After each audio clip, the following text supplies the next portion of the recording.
sekalian.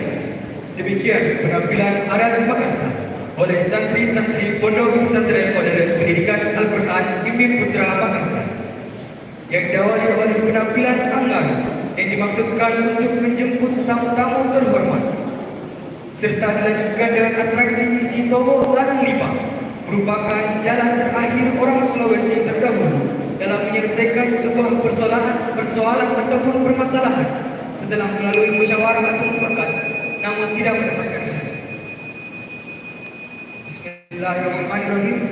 Yang terhormat Bapak Kepala Kantor Konsuler Jepang di Makassar, yang kami hormati Bapak Direktur Pondok Pesantren Modern Pendidikan Al-Quran Imi Putra Makassar, dalam hal ini diwakili oleh Bapak Wakil Direktur Pondok Pesantren Modern Pendidikan Al-Quran Imi Putra Makassar, yang kami hormati para pimpinan Pondok Pesantren beserta jajarannya, serta hadirin sekalian Koichi MPA selaku Kepala Kantor Konsuler Jepang di Makassar. Acara pertama, pembukaan. Sebelum kita memulai acara ini, marilah kita bersama-sama mengucapkan basmalah.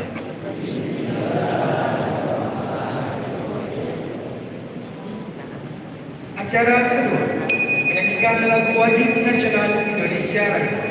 Hadirin dimohon berdiri.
Acara pembayaran ayat suci Al-Quran yang akan dibawakan oleh Santri Muhammad Awaludin dari Asrama kepada saudara dengan hormat disilakan.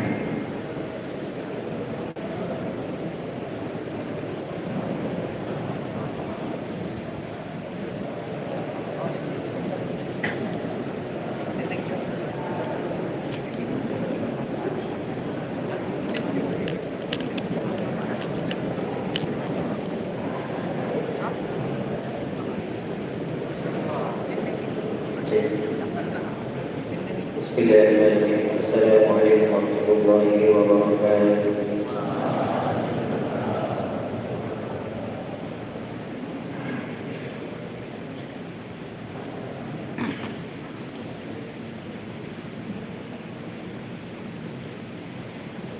أعوذ بالله من الشيطان الرجيم.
تفسحوا في المجالس فافسحوا يفسح الله لكم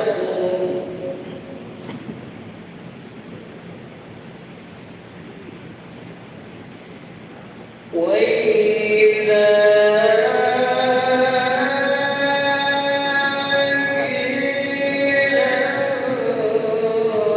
انشروا فانشروا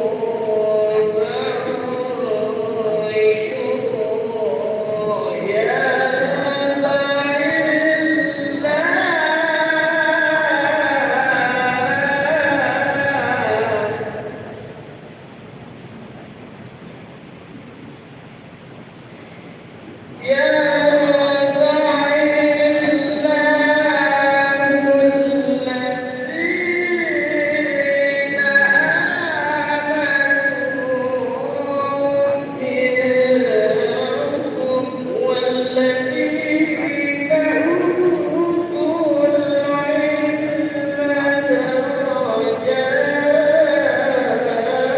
بما تعملون خبير والله بما تعملون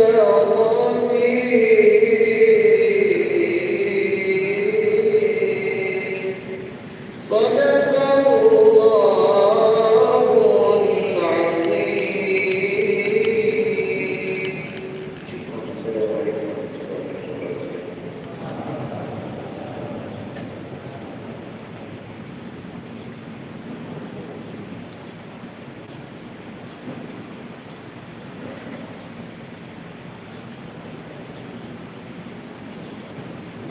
السلام عليكم ورحمة الله وبركاته. Acara keempat sambutan oleh Direktur Pesantren Modern Pendidikan Al-Quran Umi Putra Makassar. Dalam hal ini diwakili oleh Bapak Wakil Direktur Pesantren Modern Pendidikan Al-Quran Umi Putra Makassar. Kepada Randes Masjid MPD dengan hormat disilakan.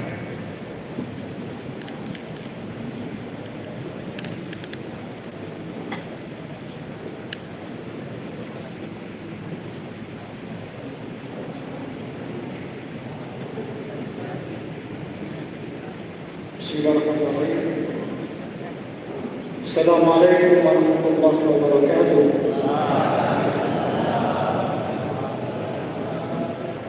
Yang sama-sama kita hormati Bapak Profesi Polisi ya, dan tim ya, Bapak-bapak para kepala pimpinan pondok pesantren, dewan guru dan anak semua yang saya cintai, yang bersama semua mendapat rahmat dari Allah Subhanahu wa Ta'ala. Alhamdulillahirabbil alamin, wassalatu wassalamu ala asyrofil anbiya'i wal mursalin, sayyidina wa habibina wa sayyidina wa maulana Muhammadin wa karim. Pertama-tama izinkan kami menyampaikan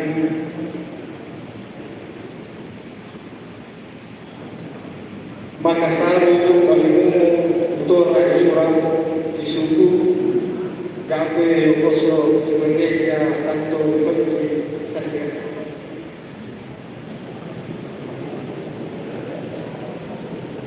Selamat datang di Pesantren Putra Makassar, Bapak Konselor, dan bermanfaat dari pimpinan kami, Bapak Ibu Ketua Yayasan. Hari ini kebetulan ada kegiatan yang juga tidak kalah pentingnya di Jakarta, yang sedianya akan hadir bersama kita di sini.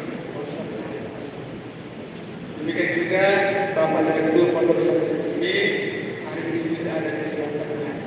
juga tidak kalah pentingnya sekali lagi kita sepakati. Mohon maaf atas kegagalan beliau. Tentu bahwa kehadiran Bapak Konselor di Pondok Pesantren ini adalah menjadi salah satu kebanggaan kami. Kami merasa terhormat sempat dikunjungi oleh Bapak, oleh karena kami sangat bangga. Jepang ini adalah negara yang sangat luar biasa. Luar biasa. Di tengah-tengah peradaban teknologi bio yang sangat canggih tinggi dan disegani oleh internasional, tapi peradaban tradisional mereka tetap eksis. Sehingga ada kemajuan teknologi kan, nilai budaya yang sangat kental di kalangan masyarakat. Itu yang kami mahu. Sehingga ini sebentar insyaallah kami tentu berharap Bapak Kursi nanti memberikan motivasi kepada anak-anak dan anak-anak di semua tentang seperti apa sih Jepang ini, sehingga mampu membangun sebuah tradisi peradaban teknologi yang sangat tinggi secara global dan disegani, tapi eksis juga dengan konsisten peradaban tradisional mereka yang sangat luar biasa. Seperti itu, Pak Konselor. Kemudian sedikit gambaran pondok pesantren kami ini itu berdiri pada tahun 1975 yang dilatar belakangi oleh berbagai faktor situasi masyarakat yang ada, di mana ada kecenderungan terjadi peran-peran persatuan, baik persatuan pada aspek keyakinan keagamaan maupun peran-peran pada aspek persatuan pada sisi kenegaraan. Pada saat itu orang bentuk-bentukan, orang berkelahi, bertengkar, segala macam perbedaan, PKI dan peradaban. Kemudian momen ini diapresiasi, dibaca oleh pendiri anak kami, yakni Bapak Haji Muhammad sebagai pendiri pondok.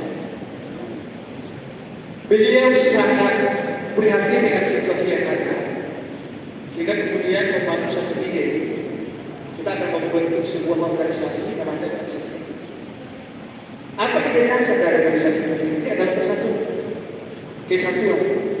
Bukan hanya kesatuan antar umat beragama yang berbeda, tapi juga kesatuan di dalam bangsa kenegaraan. Karena memang Indonesia ini adalah negara yang sangat heterogen, seperti yang Pak sudah paham. Indonesia ini sangat majemuk, heterogenitasnya sangat tinggi, baik dari segi agama, suku budaya bangsa. Itu biasa. Itu semua menjadi potensi yang sangat kuat untuk terjadinya berbagai macam pergeseran yang mengarah pada terjadinya konflik. Dan itu yang terjadi pada waktu itu, sehingga Bapak Panelura menginisiasi itu, sehingga moto prinsip dasar yang kami angkat gaungkan di pondok pesantren ini dan kita tanamkan kepada seluruh santri-santri kami adalah kalau pada aspek keagamaan kami memiliki konsep bersatu dalam akidah, toleransi dalam akidah. Secara konsep ini adalah mempersatukan pemahaman keagamaan tidak hanya internal tapi juga eksternal yang berbeda. Jadi kami memahami bahwa apakah dia Islam, apa dia Kristen, apakah dia Buddha, apakah dia siapa, itu adalah hamba Allah. Secara hakikat kemanusiaan kami wajib saling menghormati. Itu prinsip yang kami tanamkan. Nah, pada sisi kenegaraan kami punya prinsip bersatu dalam toleransi dan kebudayaan. Jadi seperti yang kami sampaikan tadi bahwa Indonesia ini adalah negara yang sangat heterogen, majemuk dari segi agama, budaya, tradisi. Kemudian kami mencoba menerapkan bahwa isunya kita satu. Kita adalah negara yang Indonesia, meskipun berbeda agama, berbeda ras, berbeda budaya, tradisi, kebiasaan. Itu yang kami harapkan di sini. Oleh karena itu, kami sangat terbuka untuk menerima berbagai macam kelompok komunitas masyarakat yang ada. Apakah itu dalam komunitas internal maupun komunitas eksternal, termasuk beberapa negara-negara yang kami bisa kerjasama. Di sini Pak Konselor, kami pernah mendapat bantuan dari Amerika untuk tenaga pendidikan dari Timur Tengah, termasuk Australia dan kerjasama dengan tentu ke depan mungkin ya kami berharap saat kita nanti mungkin ada guru-guru dan jemaah yang datang ke sini bersama-sama kita membenahi kolaborasi. Nah, oleh karena itu tapi sebenarnya secara umum maupun secara khusus pondok pesantren kita ini sebenarnya sudah ada hubungan dengan Jepang. Sudah ada hubungan dengan Jepang, di mana bahwa pada tahun 2005 ibu ketua kami untuk yayasan itu pernah berkunjung ke Jepang atas undangan dari Jepang, pemerintah Jepang, bersama dengan beberapa pimpinan pondok pesantren. Salah satu di antaranya nah, dari perjalanan beliau ini dari Jepang itu banyak sekali dan luar biasa pelajaran hidup yang diambil dari sana, dan itu sebagian kita implementasikan di sini pondok pesantren, baik terkait integritas, semangat dan sebagainya. Kita ambil dan kita kolaborasi dengan institusi. Jadi pada dasarnya hubungan kami pondok pesantren termasuk pondok pesantren dengan pemerintah Jepang itu sebenarnya sudah tinggal kemudian ke depan mungkin pemerintah baru lebih bagus lagi, mungkin ada kerjasama yang bisa dilakukan. Dan alhamdulillah sampai pada hari ini alumni kami sudah menikmati berbagai tempat, berbagai profesi, baik dunia bisnis, pemerintahan, dan lain sebagainya, termasuk beberapa negara dan di Jepang juga termasuk di sini. Alhamdulillah sudah dipakai kemana-mana. Dan saya kira juga bahwa sebentar ini akan ada presentasi dari Bapak Hasim Kursi sebagai konselor yang akan memberikan gambaran kepada kita tentang seperti apa di Jepang, seperti apa dulu pendidikan di Jepang. Dan tentu saja mengharapkan anak-anak semua tidak terkhusus pada kelas 6, tapi anak-anak semua yang di kelas 4, nanti diperhatikan dan pertanyaan nanti apa yang Anda perlu ketahui tentang Jepang, ya, sebab saya kira tidak salah kalau Jepang ini menjadi salah satu tujuan anak-anak, karena mereka sudah mampu membuktikan diri. Mereka tetap eksis di tengah-tengah peradaban yang seperti ini dengan komitmen tradisinya yang sangat luar biasa.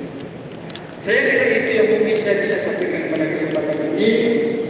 Semoga kunjungan Bapak Konselor Tinggi Putra ini bukanlah yang pertama dan yang terakhir, tapi ini menjadi awal untuk membangun kerjasama yang lebih konsisten lagi ke depan. Itu harapan kami, dan selamat datang di Pondok Pesantren.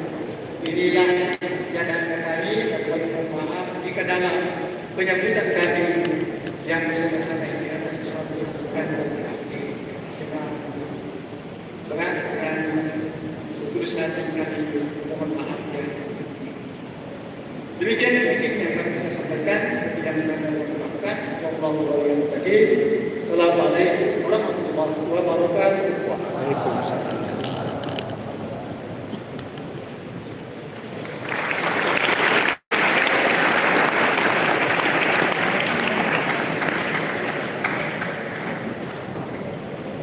Acara selanjutnya penyerahan cenderamata dan tulisan perihal Jepang dari Ketua Umum YSTKP yang akan diberikan oleh Bapak Wakil Direktur Pesantren. Kepadanya dengan hormat silakan.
kita melangkah ke acara selanjutnya, ialah pemaparan presentasi dipimpin oleh Bapak Kepala Kantor Konsulat Jepang kepada Bapak OIC Koichi MPA dengan hormat. Silakan.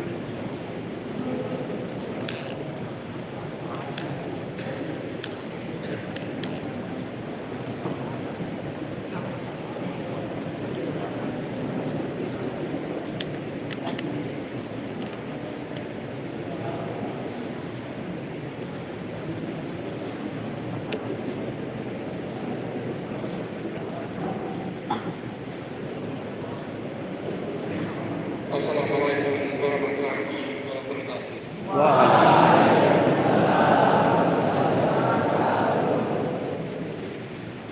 Yang terhormat Wakil Direktur Unjung Gurule, Bapak Dr. Ramis NPD, yang terhormat Wakil Direktur Amanah Negara Bapak Muhammad Hamzah SAG, yang terhormat pada SMA MA Pesantren Imin Putra Makassar, Bapak Dr. Sarding SPD, para staf dan tenaga pengajar, serta siswa santri yang saya banggakan. Minasan, ohayou gozaimasu.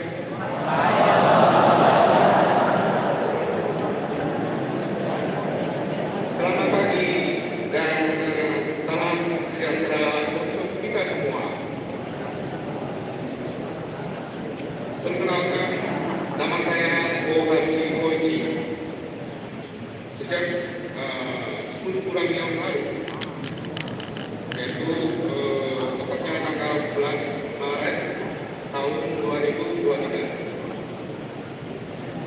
saya mengucapkan banyak terima kasih atas kesempatan yang diberikan hari ini.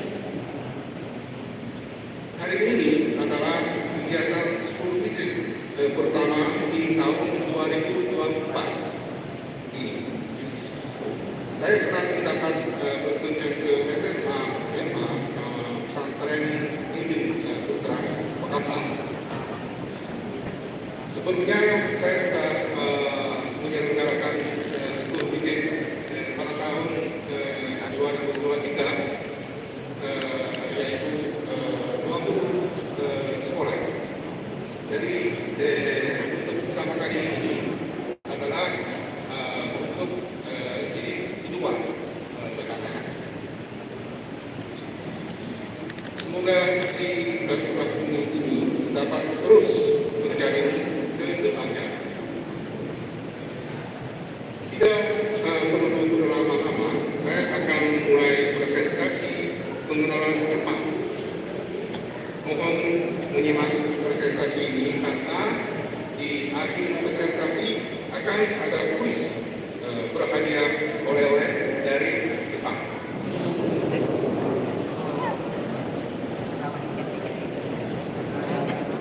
Sebelum memasuki materi mengenai Jepang, saya ingin memperkenalkan dengan mengenai kantor konsulat Jepang. Kantor konsulat Jepang Makassar merupakan kantor perwakilan pemerintah Jepang yang ada di Indonesia. Selain di Makassar, ada pula kedutaan besar Jepang di Jakarta, konsulat jenderal Jepang di Medan, konsulat jenderal Jepang di Denpasar, dan konsulat jenderal Jepang di Surabaya. Totalnya ada 5 kantor perwakilan pemerintah Jepang yang ada di Indonesia. Saya sendiri pernah sebelum bertugas di Makassar, saya bertugas di Denpasar Bali selama 7 tahun. Demikian juga bertugas di Jakarta untuk 2 kalinya selama 9 tahun. Jadi secara total bisa tahun bertugas di Indonesia. Saya sangat senang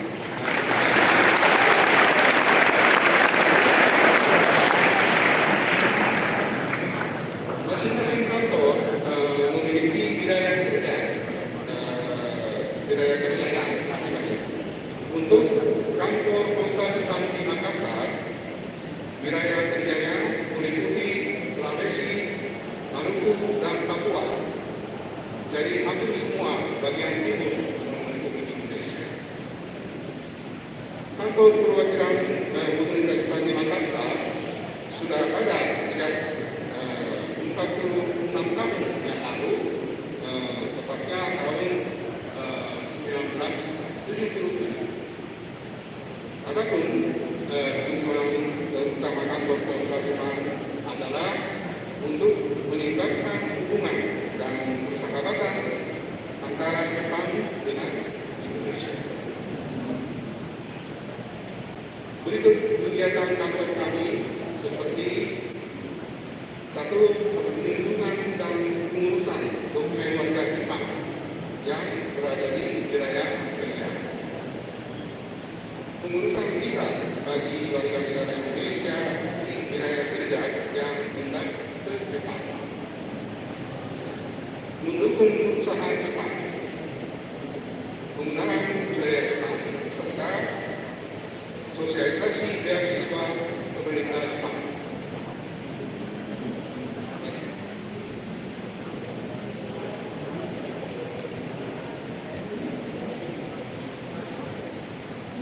Jepang terletak di ujung barat Samudra Pasifik dan bersebelahan dengan Tiongkok, Korea Selatan, dan Rusia.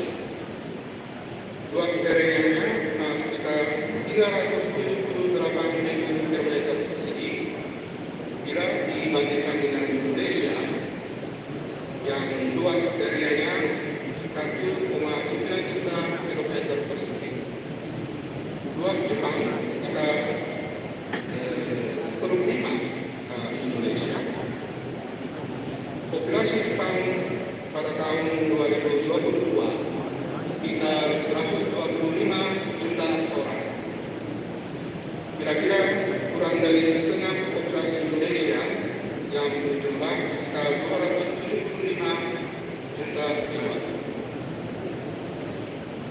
Dalam bahasa Jepang, negara Jepang disebut dengan Nihon atau Nippon yang ditulis dengan 2 huruf kanji yang berarti negara asal matahari atau negara matahari terbit karena posisinya di sebelah itu.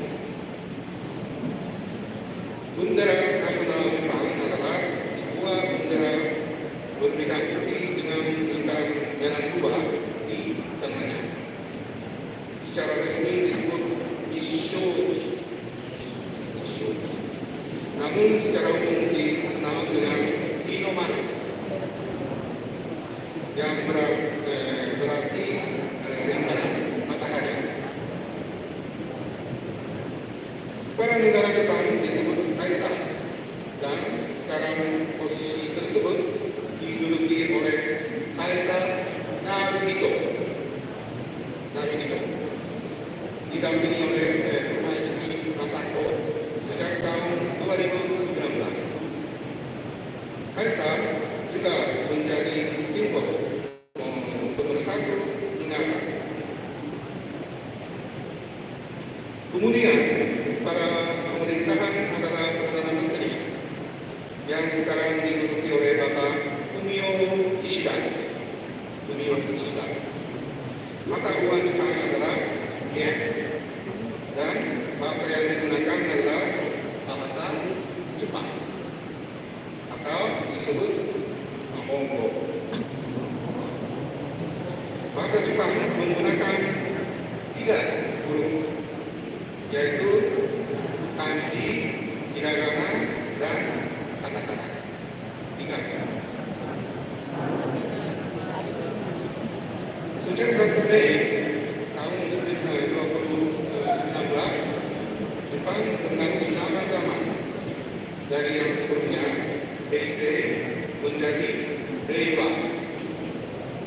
Penggantian nama jalan dilakukan seiring penggantian kaisar dari Kaisar Akihito menjadi Kaisar Naruhito.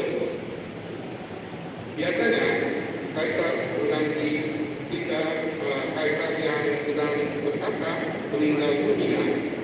Namun Kaisar Akihito meminta untuk turun tahta dengan alasan kesehatan.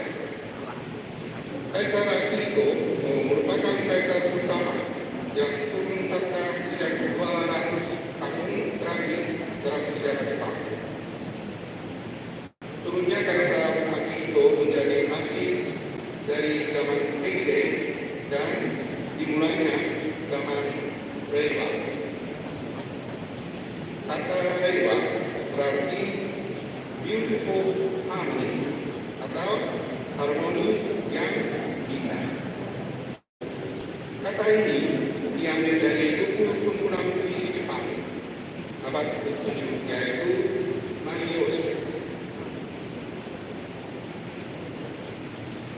Di Jepang ada 4 musim, yaitu musim semi sekitar bulan Maret sampai Mei, musim panas sekitar bulan Juni sampai Agustus, musim gugur sekitar bulan September sampai November, dan musim dingin sekitar bulan Desember sampai Februari.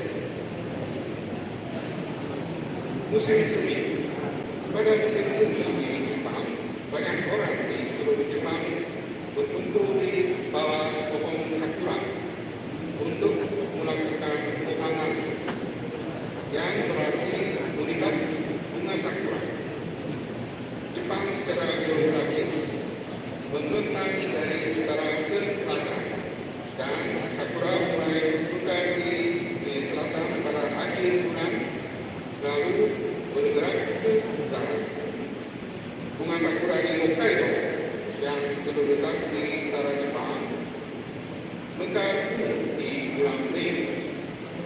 Suhu di musim semi tidak terlalu dingin dan tidak terlalu panas, sehingga nyaman untuk beraktivitas. Musim panas. Musim panas di Jepang ditandai dengan musim hujan yang disebut Tsuyu, yang berlangsung dari Juni hingga akhir Juli. Setelah Tsuyu, suhu akan meningkat drastis. Beberapa daerah di Jepang bahkan lebih panas dari Indonesia saat musim panas. Pada musim panas banyak digelar festival musim panas dan pertunjukan kembang api di seluruh penjuru Jepang. Musim gugur. Di musim gugur, suhu mulai menurun dan menjadi cuaca yang sejuk dan nyaman untuk beraktivitas.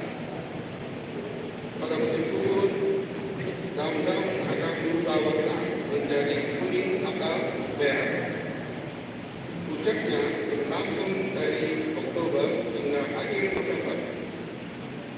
Wisatawan mengunjungi tempat-tempat wisata di seluruh penjuru Jepang yang terkenal dengan dedaunan yang berubah warna untuk menikmati keindahannya. Musim gugur di Jepang juga terkenal dengan kulinernya yang kaya nutrisi dan rasa.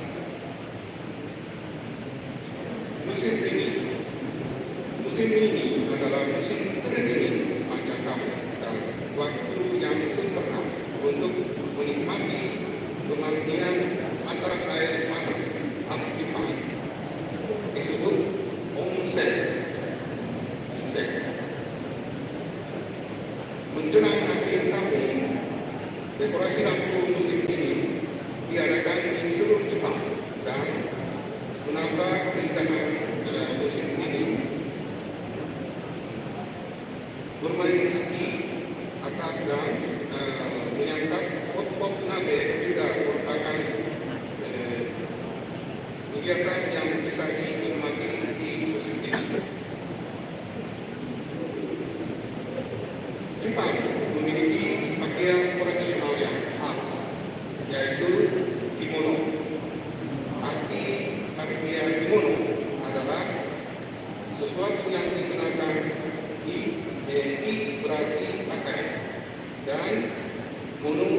di barat.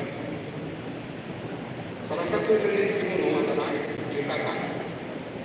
Yukata dibuat dari bahan kain katun tipis tanpa pelapis. Yukata dipakai pria dan wanita pada berbagai kesempatan non-formal di musim panas. Misalnya, saat pergi melihat pesta kembang api, pergi ke matsuri atau festival, dan saat menari pada perayaan obor. Kimono lebih sering dikenakan pada kesempatan istimewa dan formal seperti pada pesta pernikahan, upacara minum teh, upacara berkabung, perayaan Shichigo-san, perayaan anak usia 3, 5, dan 7 tahun, dan lain-lain. Kimono juga dikenakan oleh pekerja bidang industri jasa dan pariwisata seperti perayaan rumah makan tradisional disebut Ryōtei dan pegawai penginapan tradisional disebut ryokan. Kimono memiliki banyak jenis tergantung kehormatan acara dan status pakaiannya. Berikutnya, saya akan membahas tentang transportasi di Jepang. Orang Jepang banyak menggunakan kereta sebagai sarana transportasi santai maupun jarak jauh. Ada berbagai macam kereta di Jepang tergantung kecepatan dan pemberhentiannya. Salah satu jenis kereta Jepang yang terkenal di dunia adalah Shinkansen. Shinkansen mulai diperkenalkan pada tahun 1964 untuk menyambut Olimpiade. Shinkansen terkenal akan kecepatan dan keamanannya. Kereta Shinkansen tercepat di Jepang saat ini adalah tipe Hayabusa yang bisa mencapai kecepatan 320 km per jam. Jepang juga terus berinovasi mengembangkan robot untuk membantu kegiatan sehari-hari manusia. Pada gambar di slide ini, kita bisa melihat contoh robot yang berperan membantu orang berkebutuhan khusus, seperti orang lansia, seperti saya. Makanan khas Jepang atau disebut washoku memungkinkan hal-hal yang mengutamakan karakteristik rasa dan kesegaran dari beragam bahan makanan. Keseimbangan nutrisi yang mendukung pola makan sehat, mengekspresikan keindahan alam dan bergantian fungsi. Hubungan erat dengan acara tahunan seperti Tahun Baru.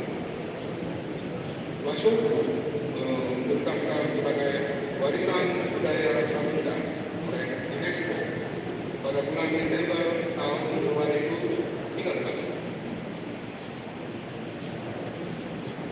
Penyebaran pemeluk agama di Jepang dapat dilihat pada slide ini. Terbanyak adalah pemeluk agama Shinto dengan jumlah 87,2 juta atau sekitar 48,5%. Namun jika perhatikan jumlah pemeluk agama di Jepang sekitar 179,5 juta orang, lebih tinggi dibanding jumlah populasi di Jepang sendiri, yaitu 125 juta orang. Hal ini menunjukkan jika banyak orang yang menganut lebih dari satu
bentuk pemerintahan adalah monarki konstitusional. Kepala negara adalah kaisar. Kepala pemerintahan adalah perdana menteri. Sama seperti pemerintah Indonesia, pemerintahan Jepang juga memiliki lembaga eksekutif berupa kabinet, legislatif berupa parlemen, dan yudikatif berupa Mahkamah Agung dan Pengadilan. Lambang pemerintahan Jepang adalah bunga selurum dan lambang negara Jepang adalah bunga risma. Rata-rata angka harapan hidup di Jepang adalah kedua tertinggi di dunia. Hal ini didukung pola makan dan hidup yang sehat, berkembangnya teknologi medis, dan banyaknya budaya medis di Jepang. Di sisi lain, Jepang berada pada urutan pertama untuk presentasi penurunan penduduk. Jepang juga terus menghadapi masalah rendahnya angka kelahiran. Kita beralih ke pendidikan di Jepang. Sama seperti Indonesia, pendidikan di Jepang terdiri dari jenjang pendidikan dasar selama 6 tahun, pendidikan menengah yaitu SMP dan SMA masing-masing selama 3 tahun. Untuk jenjang pendidikan tinggi selain universitas dan asosiasi, ada juga College of Technology, Specialized Technology Training College, dan Junior College. Saya sendiri adalah mahasiswa yang ambil program studi S3 di Universitas Hasanuddin salah satu.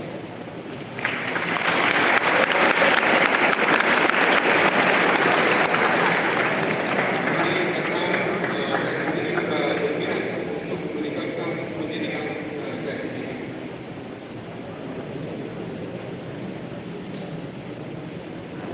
Beberapa foto ini adalah suasana SD di Jepang. Uniknya di Jepang, siswa-siswi akan mendapatkan makan siang dan sekolah. Apakah adik-adik dapat makan siang?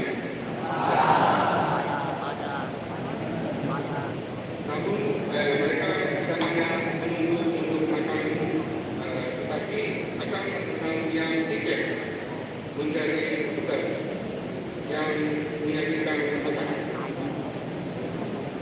Mereka juga akan menjelaskan bahan-bahan yang digunakan pada hari itu dan asalnya. Siswa-siswi SD di Jepang juga harus ikut bergantian membersihkan ruang kelas, koridor, dan toilet di sekolah. Di sekolah di Jepang juga ada sports day disebut Undokai, dalam bahasa Jepang Undokai atau hari olahraga, di mana siswa-siswi akan berkompetisi antara kelas. Kegiatan ini biasanya dihadiri juga oleh orang tua murid. Ada juga Parents Observation Day, yaitu hari di mana orang tua murid akan hadir untuk melihat proses pembelajaran. Dapat dilihat juga pada slide ini merupakan tas sekolah siswa-siswi SD di Jepang. Tas ini disebut randosen dan dipakai dari kelas 1 sampai lulus SD. Harganya mahal namun bahannya kuat dan tahan lama.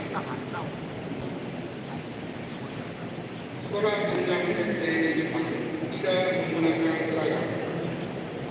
berbeda dengan jenjang SMP dan SMA yang kebanyakannya menggunakan seragam. Ada dua tipe seragamnya, itu tipe sailor yang terinspirasi dari seragam laut dari Big Jazz. Siswa-siswi SMP dan SMA biasanya mengikuti kegiatan ekstrakurikuler mulai dari olahraga seperti baseball, bola basket, sepak bola, panahan, kemudian yang berhubungan dengan budaya tradisional seperti upacara pengantin, hari raya Jepang dan lainnya.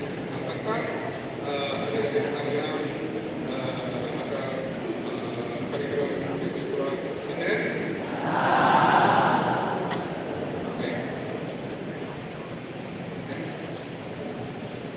Ada banyak mahasiswa asing dari seluruh dunia datang belajar ke Jepang. Pada bulan Mei tahun 2022, jumlah totalnya adalah sekitar 231.000 orang. Jumlah mahasiswa dari Indonesia menempati urutan ke-5, terbanyak yaitu sekitar 5.700-an orang. Mahasiswa asing ini datang dengan berbagai biaya, baik beasiswa pemerintah Jepang, beasiswa pemerintah negara asal, beasiswa perusahaan atau lembaga lainnya, maupun biaya praktik. Berbicara tentang beasiswa mahasiswa asing, pemerintah Jepang memiliki program beasiswa untuk melanjutkan pendidikan di Jepang. Adik-adik sekalian, mau belajar ke Jepang? Baik.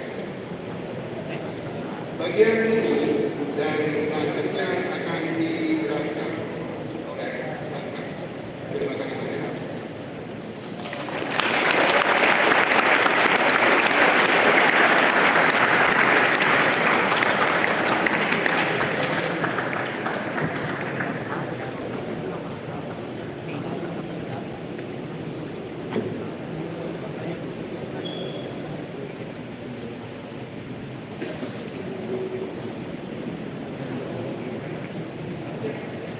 Minasan, konnichiwa. Konnichiwa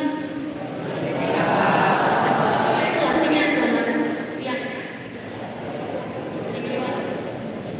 Perkenalkan, nama saya Ria, staf kantor konsulat Jepang. Jadi saya akan melanjutkan presentasi mengenai beasiswa pemerintah Jepang dan sampai akhir presentasi.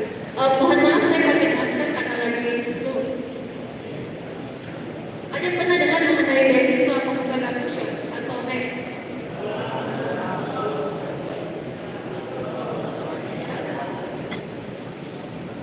Jadi beasiswa MAX atau Pemuda Gakusho atau Mokkasho adalah beasiswa pemerintah Jepang. Pemuda Gakusho itu adalah sebutan untuk Kementerian Pendidikan, Kebudayaan, Olahraga, Ilmu Pengetahuan dan Teknologi Jepang. Jadi kalau kita di sini sebutnya Kemendikbud ya, kalau di Jepang itu disebut Pemuda Gakusho. Biasa disingkat MAX juga. Nah, beasiswa MAX ini setiap tahunnya memberangkatkan kurang lebih 102.000 mahasiswa asing dari 160 negara ke Jepang. Dan berdasarkan survei YASO pada Mei 2020 ada sekitar 888 orang atau sekitar 17% dari total pelajar Indonesia yang melanjutkan studi dan tercatat sebagai penerima beasiswa Pemuda Gakusho ini. Dan fasilitas apa saja yang didapatkan dengan beasiswa ini? Antara lain bebas termasuk biaya pesawat pergi saat studi pertama kali dan saat selesai studi jadi pulang. Dan bebas ikatan dinas termasuk biaya hidup juga. Seperti itu dan termasuk biaya kuliah. Nah, untuk program-program apa saja yang ditawarkan dengan beasiswa ini kurang lebih ada 4 program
program Japanese Studies dan teacher training itu sedang buka pendaftarannya.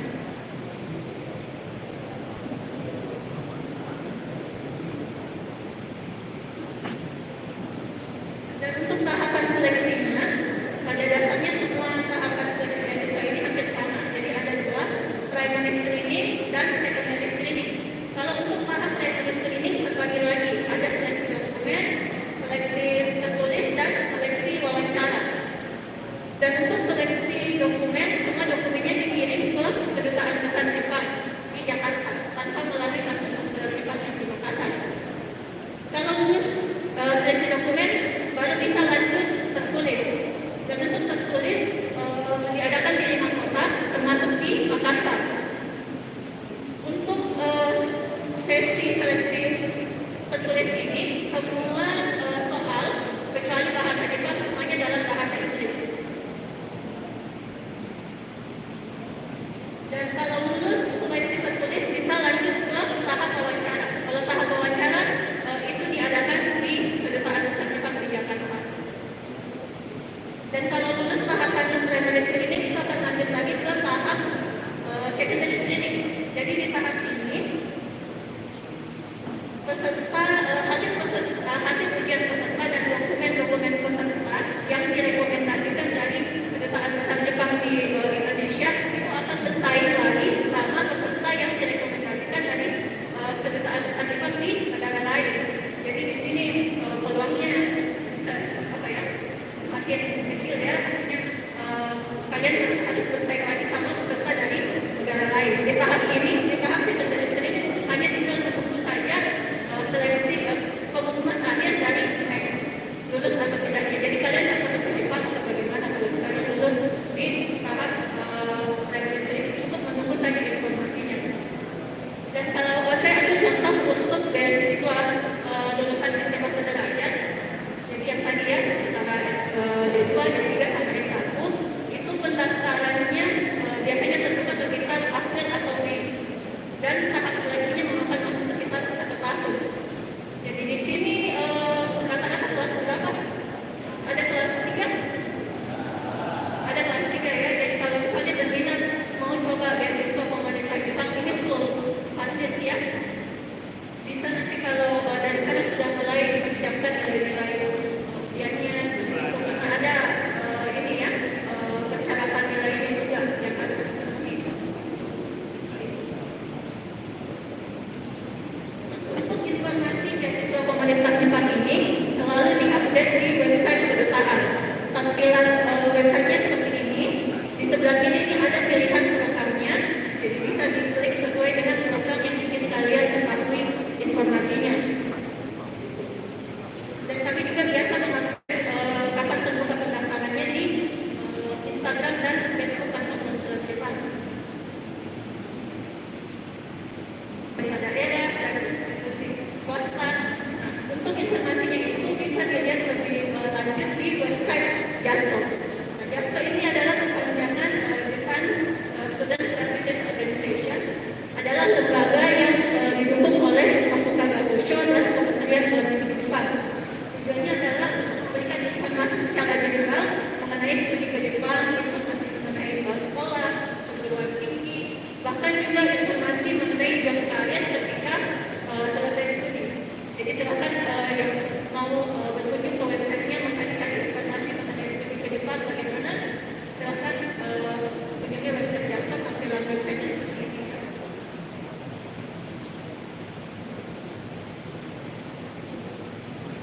Tadi kita mendengar informasi mengenai pendidikan dan beasiswa.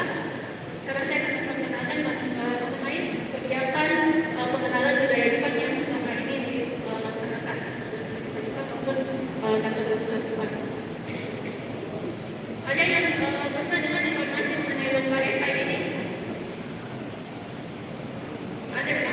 Jadi lomba esai ini lomba esai persahabatan Jepang dan Indonesia yang awalnya dilaksanakan untuk memperingati hubungan 60 tahun hubungan diplomatik antara Indonesia dan Jepang. Lomba ini dimulai sejak tahun 2018 dan merupakan hasil kerjasama dengan Dinas Pendidikan Provinsi Sulsel, terus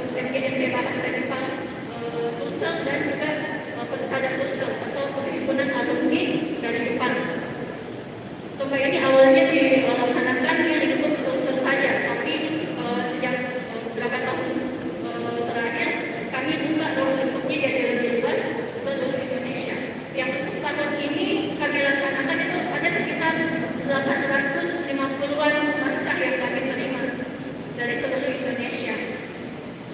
Dan sebenarnya juga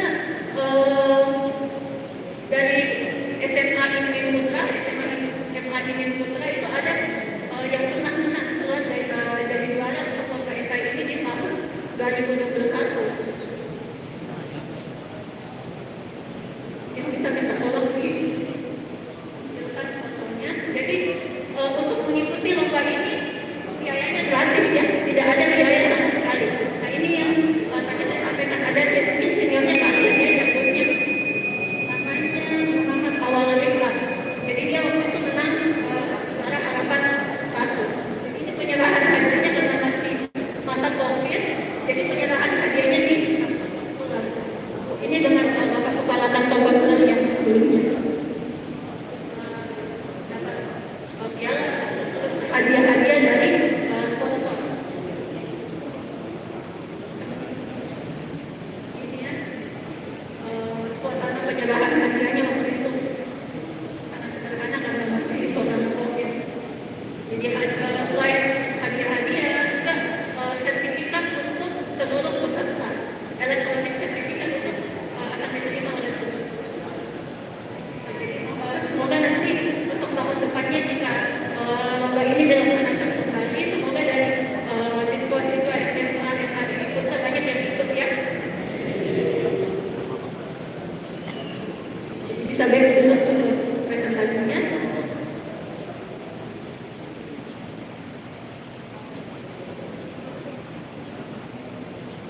Dan informasi mengenai kapan terbukanya lomba ini silahkan cek di Instagram dan Facebook kantor konsulat Jepang. Lomba ini dilaksanakan oleh Japan Foundation. Japan Foundation adalah lembaga independen di bawah naungan pemerintah Jepang yang bergerak dalam pengenalan bahasa dan budaya Jepang. Salah satu program yang dilaksanakan ini adalah program Nihongo Partners. Program yang Nihongo Partners ini adalah pengiriman native speaker Jepang ke sekolah-sekolah yang ada di Indonesia. Tujuannya untuk mendukung pendidikan bahasa Jepang dan melaksanakan pengenalan mengenai bahasa dan budaya Jepang baik di dalam kelas maupun di luar kelas. Dan Nihongo Partners ini bisa menjadi partner siswa untuk belajar dan lebih mengenal mengenai budaya Jepang. Dan sebaliknya pun mereka juga mengenal mengenai budaya Indonesia, khususnya budaya di daerah juga melalui program ini. Jadi tugasnya adalah menjadi asisten guru bahasa Jepang di sekolah, di kelas. Dan tujuannya adalah tentu untuk meningkatkan rasa saling pengertian antara Jepang dan Indonesia. Dan untuk program Nihongo Partners sendiri di Sulawesi dilaksanakan di Sulawesi Selatan dan Sulawesi Utara. Kalau di Sulawesi Selatan barusan kemarin mereka selesai programnya ya di sekitar 4 sekolah di Makassar. Nantinya ada program Japanese Film Festival, ini juga masih dilaksanakan oleh Japan Foundation dan sudah rutin dilaksanakan sejak tahun 2017 di Makassar. Dan untuk yang di Makassar sendiri itu mulai tahun 2018, kalau 2017 itu mulai program JFF ini. Dan waktu pandemi kemarin itu dilaksanakan secara online, namun sejak tahun 2022 sudah kembali dilaksanakan secara offline di bioskop. Dan tahun 2022 kemarin itu 2023 kemarin dilaksanakan di CGV Panakukang. Dan semoga tahun depan dilaksanakan lagi. Jadi kalau ada yang ingin menyaksikan film-film Jepang berkualitas, itu silahkan partisipasi di acara JFF ini. Untuk informasinya bisa lihat di Instagram dan Facebook Indonesia JFF. Dan kami juga berpartisipasi dalam acara Makassar Film Festival yang biasa dilaksanakan di Pantai Besari. Ini kami belum mendapat info lagi kapan pelaksanaannya. Dan biasanya kami bekerjasama dengan volunteer Jepang yang kebetulan bertugas di Makassar atau di Sulsel, dan juga tadi yang di Nihongo Partners untuk memperkenalkan budaya Jepang. Jadi akan memperkenalkan mengenai seni kaligrafi Jepang. Jadi kalau mau tuliskan, ingin tuliskan namanya dalam huruf Jepang atau mungkin ada kata-kata Jepang yang ingin kalian tahu tulisan bahasa Jepangnya, ini nanti akan diajarkan cara tulisnya di sini.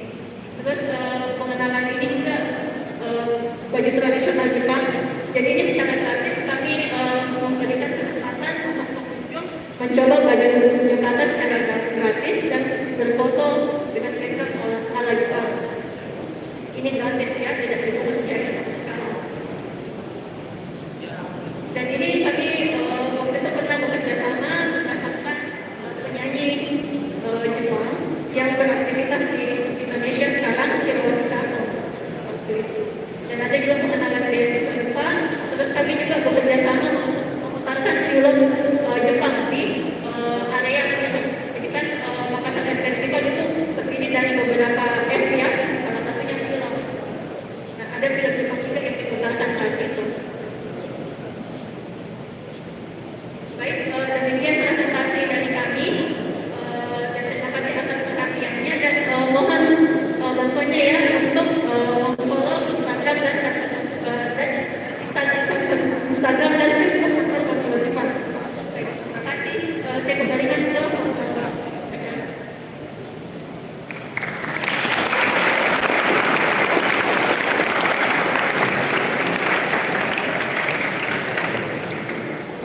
Sebelum kita memasuki acara selanjutnya, mari kita saksikan penampilan Marawis untuk Insan Kantor. Thank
Baiklah hadirin sekalian, selanjutnya merupakan sesi tanya jawab dan kuis.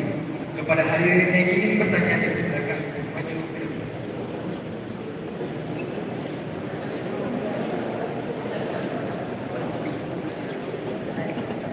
Saya ambil balik. Jadi untuk sekarang kami membuka sesi tanya jawab. 3 pertanyaan saja ya. Ada yang mau bertanya? Silakan diangkat tangannya.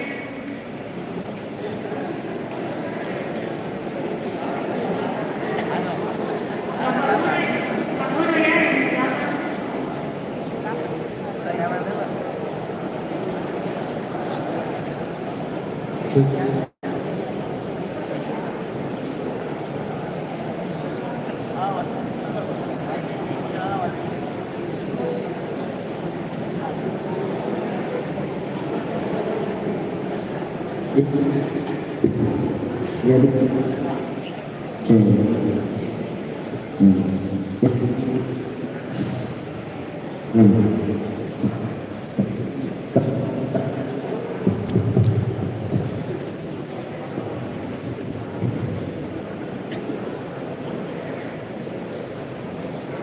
Jadi pertanyaan saya, apa saja syarat untuk mendapatkan beasiswa di Jepang?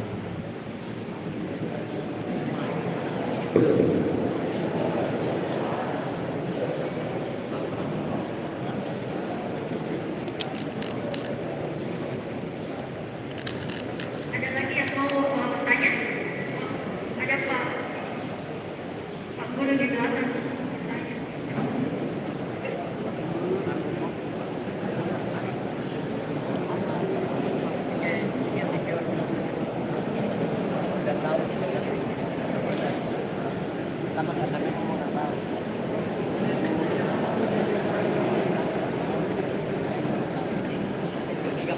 Assalamualaikum warahmatullahi wabarakatuh. Kami hormati Bapak Nasi Kusin dan kami punya pertanyaan. Jadi di sini saya ingin bertanya terkait yang ada beberapa pertanyaan. Yang pertama itu Pak, di pesantren kami tahun lalu itu sudah mengadakan kegiatan voting class. Itu negara tujuannya ke Malaysia dan Singapura, dan itu sudah berjalan. Dan untuk pengembangan ke depannya, rencananya itu kami ingin membuat di tahun ajaran ke depan itu voting class ke Jepang. Yang pertanyaan saya tahu kalau untuk negara Jepang itu berbeda dengan Asia yang harus mengurus visa. Apakah ada kemudahan?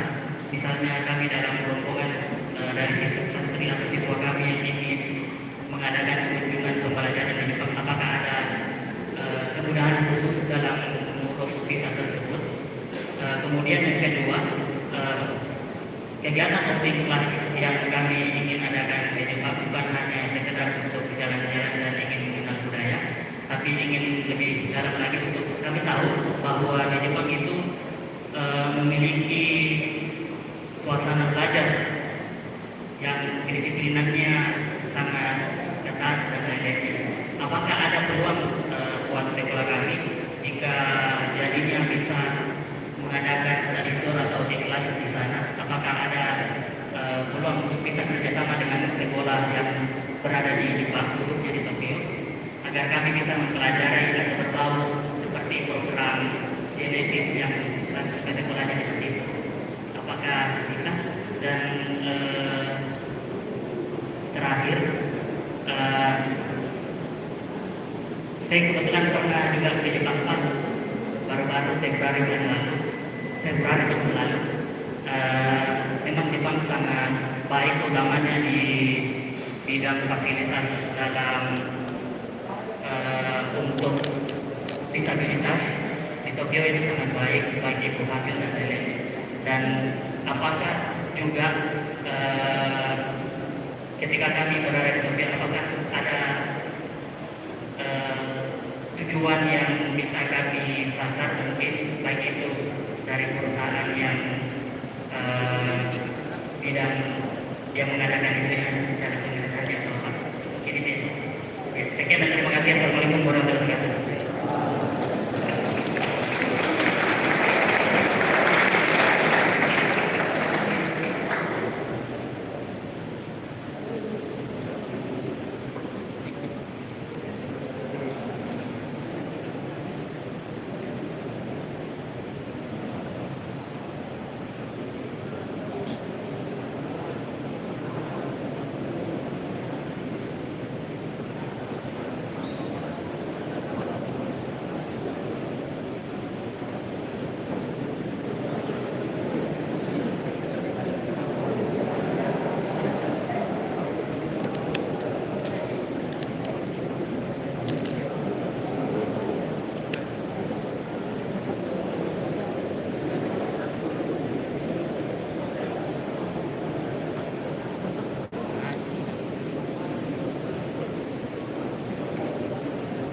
dari Pak.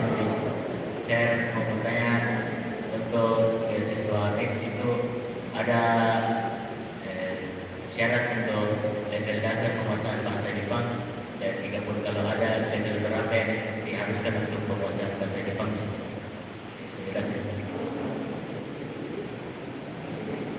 Sudah 3 pertanyaannya, jadi kami coba jawab pertanyaannya. Yang pertama saya akan jawab mengenai pertanyaan beasiswa.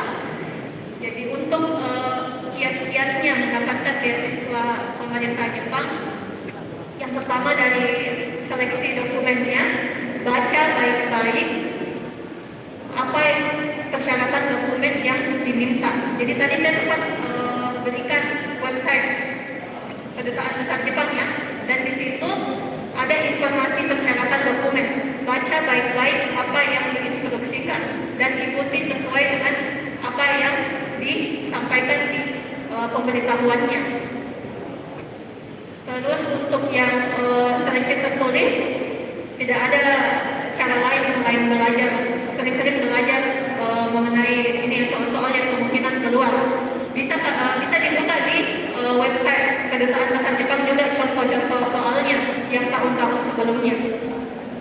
Kalau untuk seleksi wawancara itu perkuat apa motivasinya, apa tujuannya untuk melanjutkan pendidikan ke Jepang. Dan yang paling penting dari semua tahapan sesuai nilai yang disyaratkan untuk bisa mengikuti beasiswa ini. Jadi untuk yang tahun sebelumnya itu biasanya nilai tergantung juga dengan program yang kalian pilih, yang kalian daftar. Jadi kalau untuk program IPS itu ada yang dilihat nilai matematikanya, kalau yang IPA ada matematika sama kimia. Jadi itu untuk informasi lebih jelasnya, detailnya untuk berapa standar nilainya, mohon dibuka di websitenya tadi yang saya tunjukkan ya. Untuk yang tahun ini belum diupdate, tapi bisa jadi referensi untuk tahun berikutnya ya, karena tiap tahun itu ada perubahan di persyaratannya. Jadi mohon diperhatikan dan baca baik-baik instruksinya di website. Tadi yang saya sebutkan pendaftarannya mulai April atau Mei. Jadi secara mulai bulan April bisa mulai dicek-cek websitenya, dan jangan sampai lewat dari batas pendaftarannya. Seperti itu. Terus yang pertanyaan kedua mengenai kemampuan bahasa Jepang. Jadi untuk kemampuan bahasa Jepang sendiri tidak mutlak dibutuhkan saat pendaftaran beasiswa ini. Cuma untuk tes tertulis itu tetap harus diikuti ujian tulis bahasa Jepangnya yang itu wajib. Dan kalau memang sudah rencana untuk lanjut studi ke Jepang, bisa mulai belajar bahasanya ya, karena untuk ujian tulis itu wajib dan tidak boleh dikosongkan. Dan untuk pendaftaran sendiri untuk lulusan SMA itu yang memilih jurusan IPS dan nilainya mungkin tidak sampai di standar yang disyaratkan, dan kalau punya kemampuan bahasa Jepang level 3 itu masih bisa mendaftar. Seperti itu. Dan juga untuk yang D2 itu yang tadi S1 ya, kalau yang D2 kalau nilainya tidak sampai di standar nilai yang disyaratkan masih bisa daftar, tapi harus ada kemampuan bahasa Jepang level 4. Namun pada dasarnya tidak mutlak harus bisa bahasa Jepang untuk mendaftar. Ya.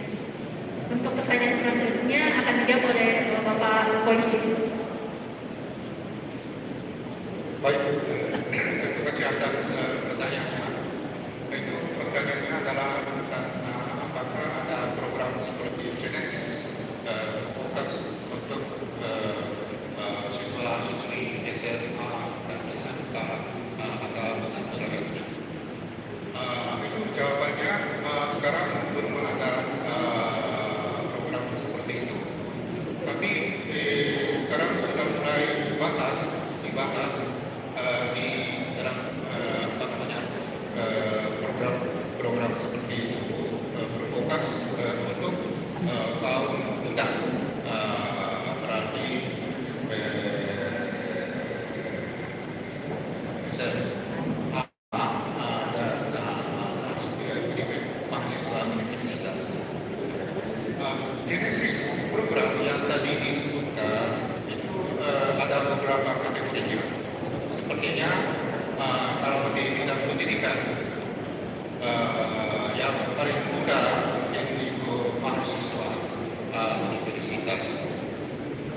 dan juga guru, para guru,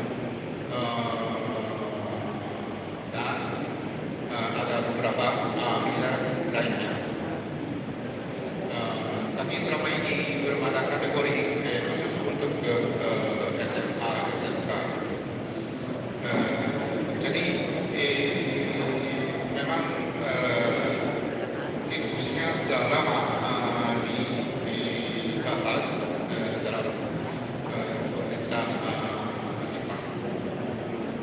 Tapi saya sendiri juga sudah beberapa kali usulkan kepada pemerintah Jepang melalui Kementerian Baru Jepang supaya nanti dapat dibahas khusus program undangan dari mancanegara berkunjung ke Jepang berfokus untuk SMA, SMK atau selanjutnya, karena adik-adik sekalian adalah harta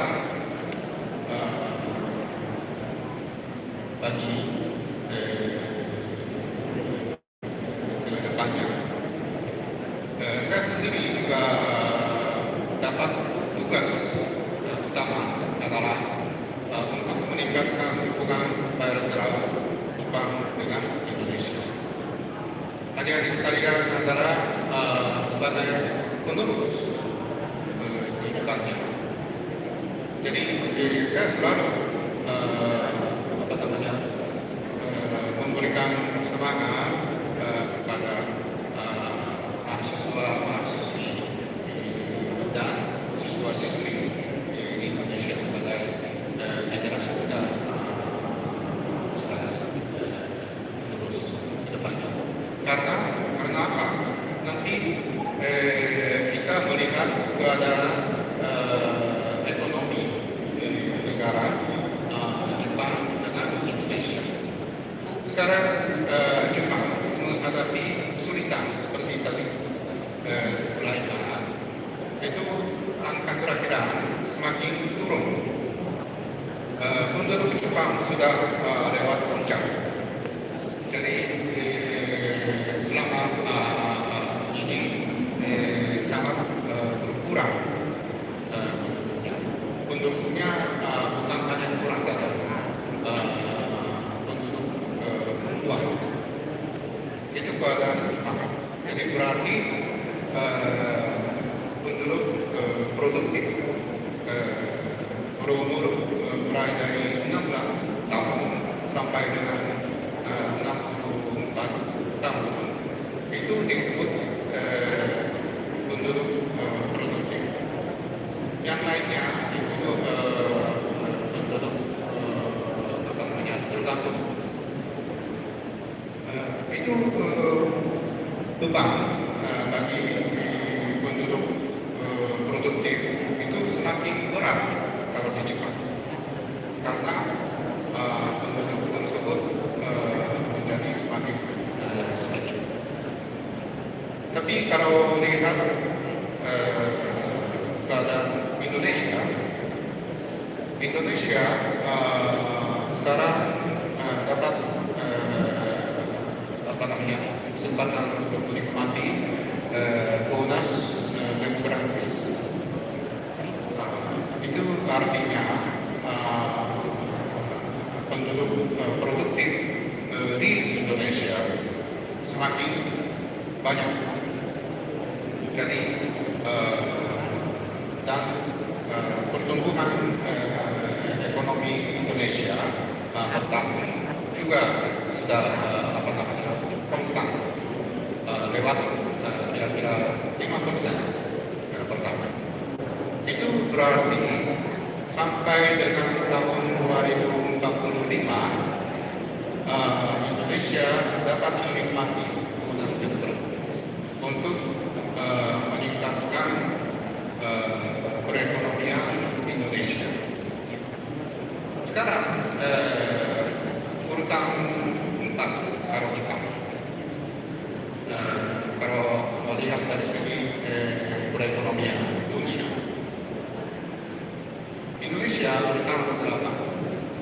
Tapi nanti 10 tahun, 15 tahun yang akan datang, itu urutan tersebut akan berubah.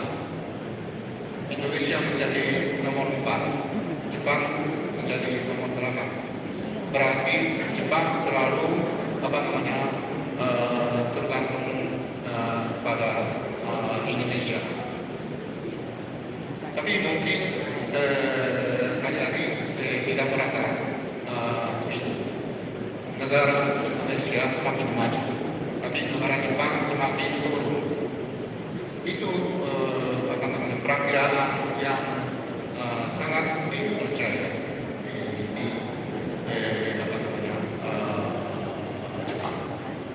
Maka nanti 10 tahun, 15 tahun yang akan datang, baru negara Jepang minta kepada Indonesia tolong membantu negara Jepang.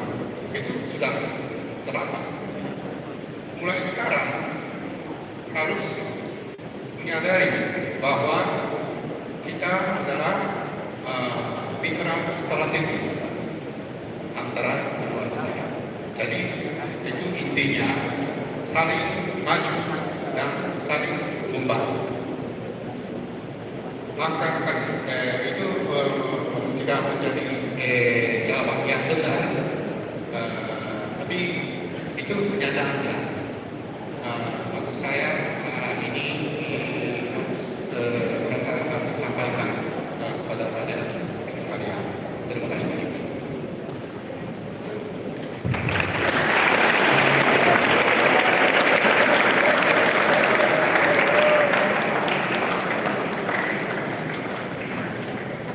Dan untuk pertanyaan yang pertama dari Bapak mengenai visa, jadi untuk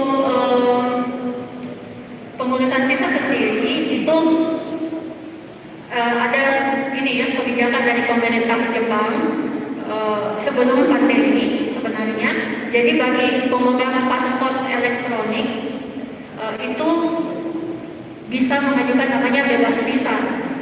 Tapi untuk pembebasan visa ini bukan langsung berangkat seperti itu ya, itu tidak bisa.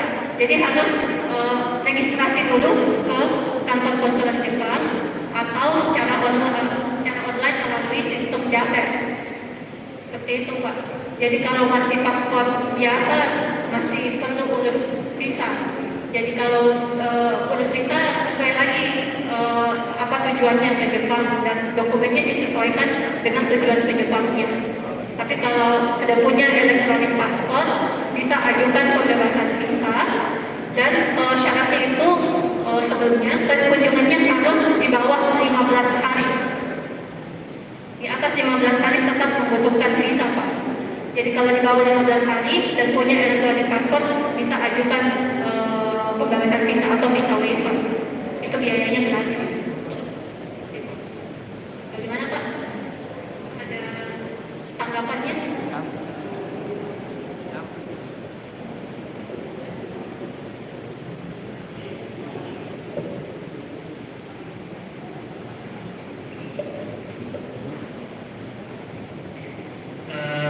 Ya, terima kasih atas jawabannya. Sedikit tanggapan dari saya.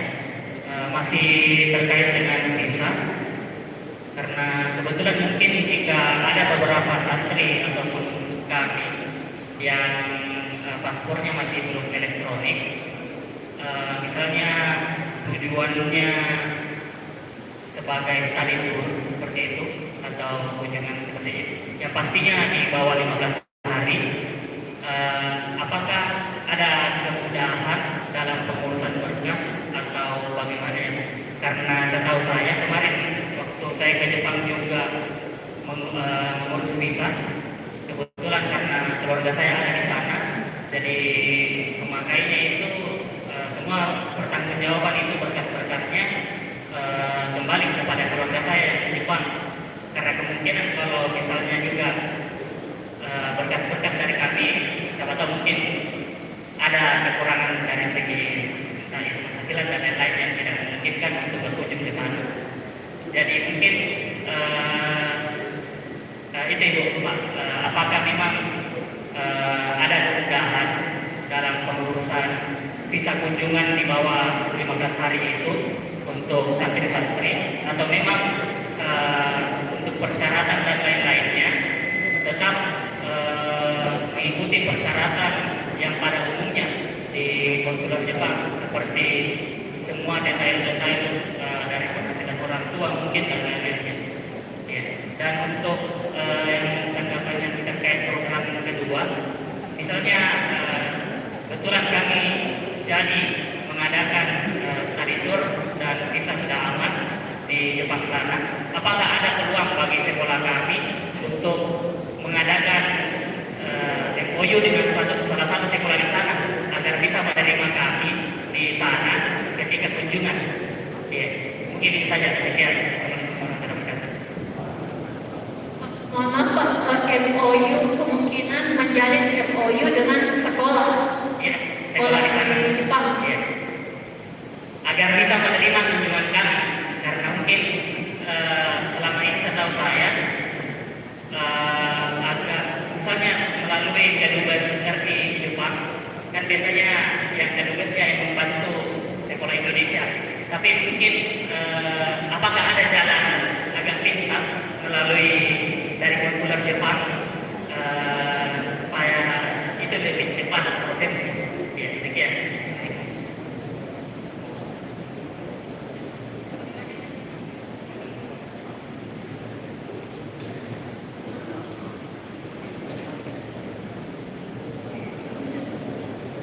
Baik, terima kasih atas pertanyaannya.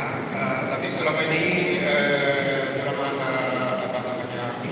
praktis melalui kantor kami supaya bisa bikin MOU antara sekolah dengan sekolah. Itu selama ini keadaannya harus cari sendiri, cari sponsor sendiri dan cari kontak sendiri. Tapi mungkin atas pendidikan di kedutaan Jepang akan membantu tentang informasi-informasi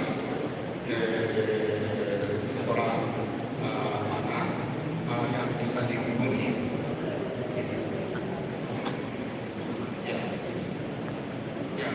Kedutaan maksudnya kedutaan Jepang di Indonesia.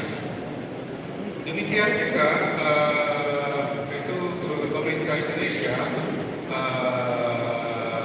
menetapkan kedutaan Indonesia di Tokyo, KBRI. Di sana ada atas pendidikan dikirim dari pemerintah Indonesia. Mungkin juga bisa menanyakan apakah caranya untuk bikin MOU atau kontrak dengan sekolah di Jepang.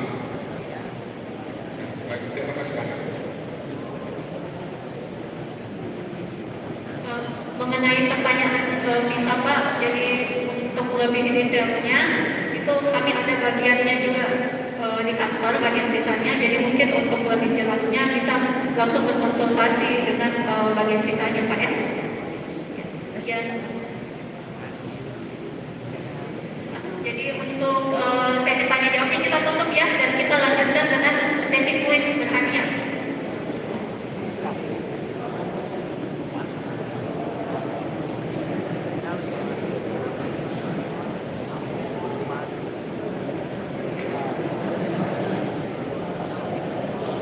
Jadi untuk kuisnya ini hanya 3 pertanyaan ya. Jadi setelah saya selesai membacakan soalnya, baru angkat tangan. Jangan pada saat saya masih membacakan soalnya angkat tangan, itu tidak bisa ya. Jadi untuk selanjutnya saya bisa minta bantuan sensei-sensei guru-guru untuk melihat siapa yang duluan angkat tangan ya, Bapak Ibu ya. Minta tolong. Jadi ada 3 pertanyaan ya, ini khusus untuk siswa-siswa saja ya.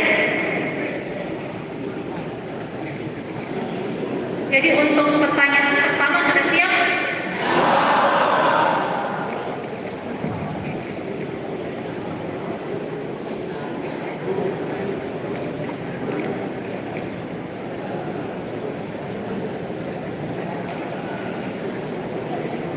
Jadi pertanyaan pertama, siapa nama Perdana Menteri Jepang saat ini? Yang mana Pak? Oh, yang ditunjuk sama Bapak semuanya ya, dan dijawab.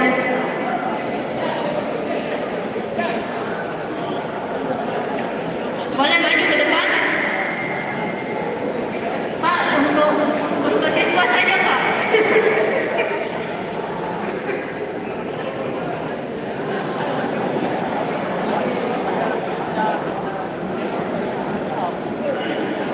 Ya. Kenalkan diri dulu ya. Assalamualaikum warahmatullahi wabarakatuh. Menghadap ke depan. Perkenalkan nama saya Pak Anwar. Saya akan jawab pertanyaannya. Nama Perdana Menteri Jepang sekarang Fumio Kishida.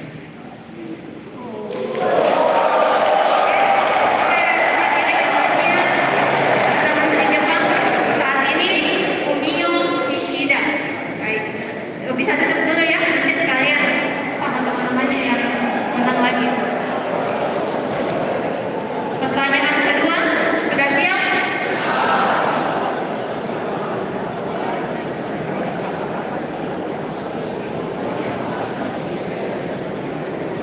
Oke.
tadi kita sudah sama-sama ikuti kuis berhadiah ya. Dan sekarang sesi terakhir dari presentasi kami hari ini, kami mau memperkenalkan salah satu permainan tradisional Jepang, namanya kendama. Jadi kami butuh 4 orang yang mau mencoba. Nanti sama-sama main sama Bapak Oas dan Bapak Koichi di depan. Maju ya 4 orang.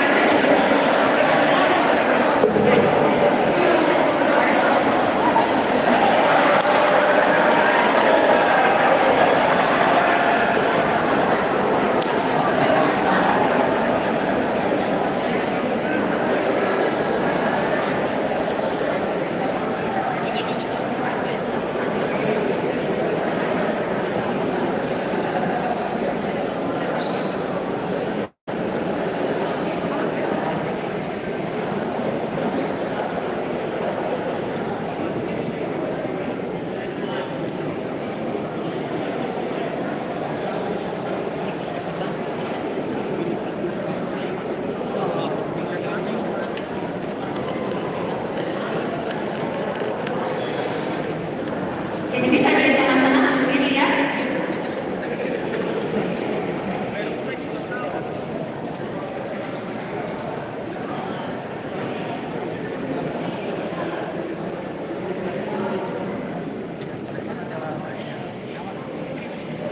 Jadi kita akan diperlihatkan cara permainan kendama ini ya. Jadi ada kalau lihat modelnya ini mirip apa kalau di Makassar? Oh iya, betul ya, mirip lato-lato ya. Jadi kendama ini adalah mainan Jepang berupa bola berlubang yang disebut tama yang diikat di seutas tali ke sebuah palang atau ken yang bentuknya mirip palu. Bagian atas ujung tangkai ken disebut kensaki atau ujung ken, berbentuk lancip seperti paku untuk memasukkan bola. Pada ujung sisi kiri dan kanan palang terdapat cekungan untuk menangkap bola. Cekungan yang diameternya lebih besar disebut ozara atau piring besar. Sedangkan cekungan yang diameternya lebih kecil disebut kozara atau piring kecil. Cekungan pada ujung tangkai ken bagian bawah disebut chuzara atau piring sedang. Walaupun sebenarnya diameternya lebih kecil dari kozara. Mainan ini sangat populer di Jepang, bahkan ada asosiasi kendama Jepang atau yang disebut dengan Nihon Kendama Kyokai yang merupakan organisasi nirlaba yang misinya menyebarluaskan permainan kendama, mengatur standar teknik dan trik permainan, menentukan tingkat kemahiran dalam ranking pemain. Dan asosiasi ini juga menjual kendama sesuai dengan standar asosiasi. Dan kendama juga tersedia untuk orang kidal ya, bukan hanya untuk yang tangan kanan saja. Dan permainan ini juga sering diadakan kompetisi tingkat nasional. Untuk cara bermainnya, kita bisa lihat sama-sama ya.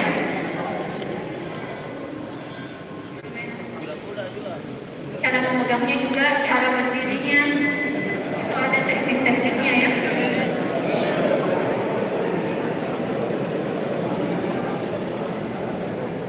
Usahakan tergantung dulu tali yang ada bolanya. Usahakan talinya diam dulu. Sudah bagus posisinya, harus ada caranya juga kakinya ya.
Bagaimana menurutnya kalian ini? Gampang atau sulit?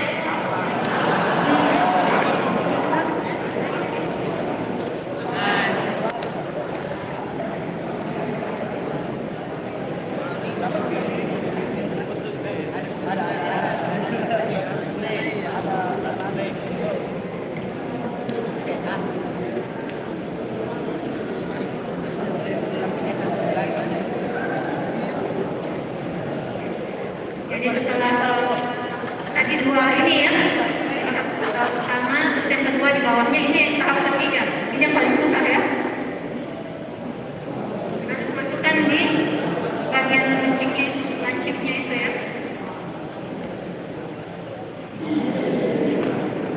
Yang paling susah ya. Jadi harus benar-benar menancap.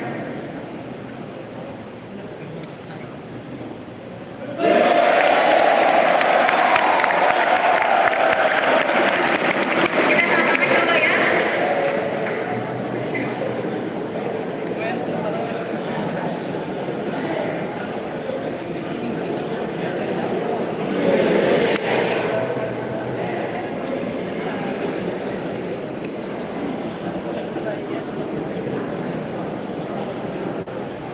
Kuncinya seimbangkan dulu talinya, baru diangkat naik.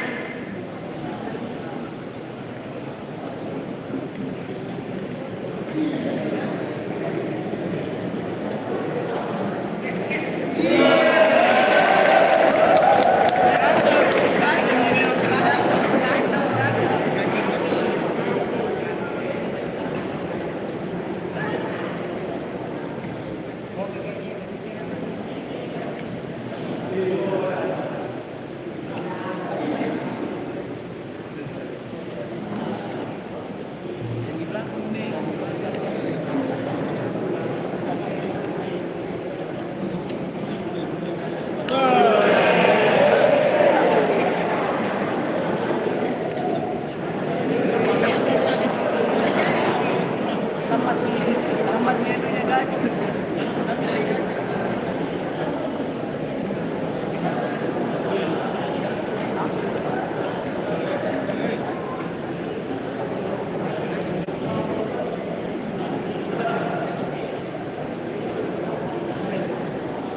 Oke, kita coba bersama-sama ya, dari yang tahap 1 sampai tadi tahap yang ketiga ya. Oke, 2, 3.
Oke, jadi kita sudah sama-sama melihat ya cara permainan tradisional Jepang kendama. Terima kasih buat adik-adik yang sudah berpartisipasi ikut main bersama kami. Kita foto bersama dulu ya.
Baiklah hadirin sekalian, marilah kita membuka acara ini dengan bersama-sama mengucapkan hamdalah. Demikian rangkaian acara kita pada hari ini. Saya selaku moderator pamit undur diri. Arigatou gozaimasu. Wassalamualaikum warahmatullahi wabarakatuh.